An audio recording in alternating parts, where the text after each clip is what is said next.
आज हम लोग पढ़ेंगे layout of circular curve with chain and tape method. मतलब कोई भी सर्कुलर कर्व को लेआउट कैसे करेंगे। तो इसमें दो मेथड है, एक ऑफसेट मेथड है और दूसरा डिफ्लेक्शन एंगल मेथड है। तो यहाँ सबसे पहले हम लोग ऑफसेट मेथड को समझते हैं, फिर हम लोग डिफ्लेक्शन एंगल मेथड को पढ़ेंगे। तो सबसे पहले ऑफसेट क्या होता है। तो हम लोग चेन सर्वे में पढ़े थे कि ऑफसेट क्या होता है कि जब कोई सर्वे लाइन है, मान लेते हैं ये सर्वे लाइन ए बी है और ये पॉइंट है, इसका डिस्टेंस लेना है इस सर्वे लाइन से, यानी यहाँ से क्या करना है, परपेंडिकुलर डिस्टेंस लेना है। तो इसी परपेंडिकुलर डिस्टेंस को हम लोग बोलते हैं ऑफसेट, यानी परपेंडिकुलर ऑफसेट। और दूसरा होता है ऑब्लिक ऑफसेट। तो ऑब्लिक ऑफसेट लेने के लिए ये हमको पहले से पता होना चाहिए कि कहाँ से हमको ऑब्लिक ऑफसेट लेना है। मतलब मान लेते हैं कि ए ऑब्लिक ऑफसेट लेना है, मतलब यहाँ से लेके इस पॉइंट, मतलब ये सी पॉइंट का दूरी, इसी को बोलते हैं हम लोग ऑब्लिक ऑफसेट। और ये परपेंडिकुलर दूरी को हम लोग बोलते हैं परपेंडिकुलर ऑफसेट। तो यही ऑफसेट है। और आज हम ऑफसेट मेथड से क्या करेंगे, सर्कुलर कर्व को सेट करेंगे, लगाएंगे। तो सबसे पहले मेरा हेडिंग है offset method from long chord. कहाँ से ऑफसेट डालना है हमको, लॉन्ग कॉर्ड से। लॉन्ग कॉर्ड से हम लोग को क्या करना है, ऑफसेट लगाना है। यानी लॉन्ग कॉर्ड मेरा ये है, यहाँ से हम लोग को क्या करना है, ऑफसेट सेट करना है। यहाँ से ये पॉइंट का दूरी, ये पॉइंट का दूरी, ये पॉइंट का दूरी, ये पॉइंट का दूरी, इसी को हम लोग बोलते हैं ऑफसेट। और इसी को हम लोग को क्या करना है, जानना है, निकालना है। और निकालने के लिए यहाँ पे हम लोग सीखेंगे ऑफसेट मेथड की मदद से। तो सबसे पहले ये मेथड सुटेबल होता है स्मॉल रेडियस वाले कर्व के लिए, इसलिए इसमें लिख दिए this method is suitable for curve of small radius. मतलब जिस भी कर्व का रेडियस स्मॉल होगा, छोटा होगा, उसी के लिए ये मेथड सुटेबल है। अदरवाइज हम लोग दूसरा मेथड है डिफ्लेक्शन एंगल मेथड, वो यूज करते हैं। तो इसमें हम लोग को करना क्या है, निकालना क्या है, सबसे पहले ये जानना जरूरी है। हम लोग को निकालना है ये दूरी। अगर ये वैल्यू पता हो तब, अगर ऑफसेट हमको पता हो, मतलब एक्स का अगर ये वैल्यू पता हो तो वाई क्या होगा, ये निकालना है। मतलब अगर यहां से ऑफसेट ये लिए, ये मान लिए x1 ऑफसेट लिए, तो ये y1 दूरी क्या है, ये निकालना है। यहां से हम ऑफसेट x2 लिए, तो ये y2 दूरी क्या है, ये निकालना है। यही मेथड को हम लोग बोलते हैं offset angle method, sorry offset method from long chord. ये हम लोग को क्या करना है, निकालना है। तो सबसे पहले ये हम लोग समझे कि निकालना क्या है हम लोग को ऑफसेट मेथड में। तो सबसे पहले हम लोग जाते हैं फ्रॉम ट्रायंगल T1DO। फिगर में देखते हैं कहाँ पे T1DO है। T1 ये टेंजेंट पॉइंट है, इसको पॉइंट ऑफ कमेंसमेंट बोलते हैं, इसको हम लोग पॉइंट ऑफ टेंजेंसी बोलते हैं, पढ़े थे पिछले लेक्चर में। तो T1 लिखे हैं, DO मतलब इस ट्रायंगल में हम लोग जाते हैं और इस ट्रायंगल में क्या निकालते हैं वैल्यू। तो OT1, ये OT1 का स्क्वायर इक्वल टू ये हाइपोटेनस है, इसका स्क्वायर प्लस इसका स्क्वायर होगा। तो T1D का स्क्वायर प्लस OD का स्क्वायर, क्लियर है। फिर से देखते हैं, इसका स्क्वायर इक्वल टू इसका स्क्वायर प्लस इसका स्क्वायर, और इसका वैल्यू R है, तो यहाँ R हम लोग रख दिए, मतलब R स्क्वायर। और इसका वैल्यू हम लोग मान लेते हैं L, where L is the length of long chord. मतलब ये लॉन्ग कॉर्ड है, इसके बाद जो भी होगा सारा क्या होगा, शॉर्ट कॉर्ड होगा। तो इस लॉन्ग कॉर्ड का लंबाई हम लोग L मान लेते हैं। तो इसका आधा कितना हो जाएगा, L/2, मतलब इसका वैल्यू L/2 का स्क्वायर और प्लस इसका स्क्वायर प्लस इसका स्क्वायर, यानी OD। इसको हम लोग क्या लिख सकते हैं, OB minus BD, OB minus BD। अब R स्क्वायर ये तो सेम आ गया, प्लस OB की जगह हम लोग रख सकते हैं R, ये R हो गया, BD का स्क्वायर।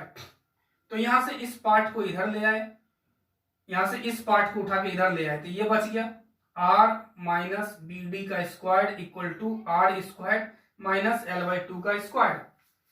अब यहां से स्क्वायरिंग हटाते हैं, इधर रूट देना पड़ेगा हम लोग को। और यहां जब रूट दिए, अब यहां से मेरा क्या हो जाएगा, BD को उधर ले जाते हैं, पूरे को उठा के इस ओर ले आते हैं, यानी BD equal to R minus under root, ये इसको हम इक्वेशन 1 मान लें। मतलब सबसे पहले हम क्या निकाले, ये डिस्टेंस, इसका जरूरत है आगे हमको। यानी हम पहला इक्वेशन से क्या निकाले, BD का दूरी। एक्चुअली हमको निकालना है क्या, ये डिस्टेंस निकालना है, ये निकालना है। तो अभी हम लोग क्या किए, BD का दूरी निकाल लिए। इसके बाद इसको मिटाते हैं स्पेस कम होने के कारण। अब नाउ फ्रॉम, और इसको भी मिटा देते हैं।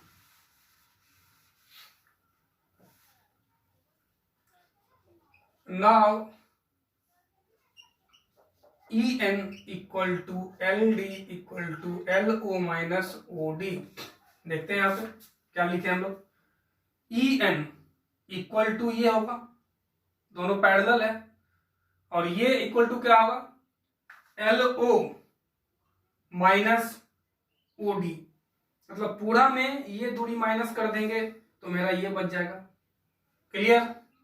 अब यहां से हम लोग लिख सकते हैं EN equal to LO minus LO minus, इसको फिर हम लोग लिखते हैं R माइनस BD। अब देखते हैं, यानी हम OD टर्म को क्या लिखे हैं, R, टोटल R है माइनस BD, तो ये टर्म बच जाएगा OD। फिर से EN इक्वल टू ये पार्ट इक्वल टू ये पार्ट है, और ये पार्ट किसके बराबर है, तो OL माइनस OD। मतलब पूरे लेंथ में ये नीचे वाला लेंथ माइनस कर देंगे तो ये बच जाएगा, वही लिखे हम। फिर EN equal to LO, EN equal to LO minus R, LO लिख दिए, और इसको हम लोग क्या लिखे हैं, OD को लिखे हैं क्या, R। टोटल इतना माइनस इतना, तो ये बच जाएगा। अब फ्रॉम ट्रायंगल ELO, अब हम लोग ट्रायंगल किस में जाते हैं, ELO। मतलब यहां से इसको मिलाना पड़ेगा हमें, इसको मिला देते हैं हम। अब इस ट्रायंगल में गए ELO, LO equal to under root OE का स्क्वायर माइनस EL का स्क्वायर। इस ट्रायंगल में मतलब ELO ट्रायंगल में LO मतलब ये क्या होगा, इतना का स्क्वायर माइनस इतना का स्क्वायर, तो वही लिखे EO का स्क्वायर माइनस EL का स्क्वायर। अब यहां से हम लोग लिख सकते हैं, इसका वैल्यू R स्क्वायर होता है, क्योंकि ये R है, रेडियस है, R स्क्वायर, और इसको हम लोग मान चुके हैं X, जो कि मेरा ऑफसेट है, X स्क्वायर। यानी यहां से निकला LO का value under root R square minus X square. इसका वैल्यू इक्वेशन 2 में हम लोग सबमिट करेंगे, मतलब इसको इक्वेशन 2 मान लेते हैं। इसका वैल्यू यहां सबमिट करेंगे तो लिखेंगे substituting this value in equation 2, मतलब इसका मान हम लोग को इस इक्वेशन में क्या करना है, पुट कर देना है। तो पुट कर देते हैं, यहां से क्या निकल गया, EN इक्वल टू LO का मान under root R square minus X square, ये तो था ही, और बच गया ये R माइनस BD हो गया। इसका वैल्यू ये हम लोग y के बराबर मानते हैं, जो कि हम लोग को निकालना है। यानी y इक्वल टू क्या हो गया, under root R square minus X square minus R minus, और इसका वैल्यू इक्वेशन 1 में हम लोग निकाल चुके हैं। तो इक्वेशन 1 में क्या निकाले थे, R plus under root R square minus L/2 का स्क्वायर। इक्वेशन 1 में हम लोग BD का वैल्यू देखे थे, R minus under root R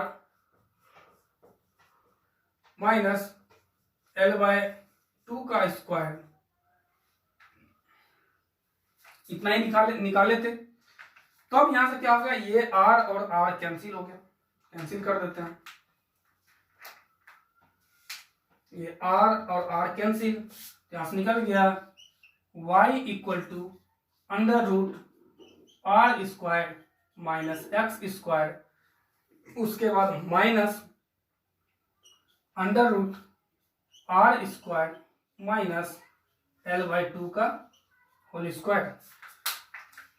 और यही मेरा फाइनल रिजल्ट आया। यानी ऑफसेट मेथड से अगर हम लोग को ऑफसेट पता हो हर एक ऑफसेट के लिए, मतलब इस ऑफसेट के लिए y का वैल्यू निकाल सकते हैं, इस ऑफसेट के लिए ये y का वैल्यू निकाल सकते हैं, इस ऑफसेट के लिए ये y का वैल्यू निकाल सकते हैं। मतलब ऑफसेट मतलब अगर ये दूरी पता हो तो ये हम लोग क्या कर सकते हैं, हाइट निकाल सकते हैं। और ये निकल जाएगा तो हम क्या करेंगे, इसको सारे लाइन को मिलाते हुए हम लोग एक कर्व बना लेंगे। इसी को बोलते हैं कर्व फ्रॉम ऑफसेट मेथड। मतलब setting out A curve from offset method. ये ऑफसेट मेथड था। अगले लेक्चर में हम लोग डिफ्लेक्शन एंगल मेथड को देखेंगे।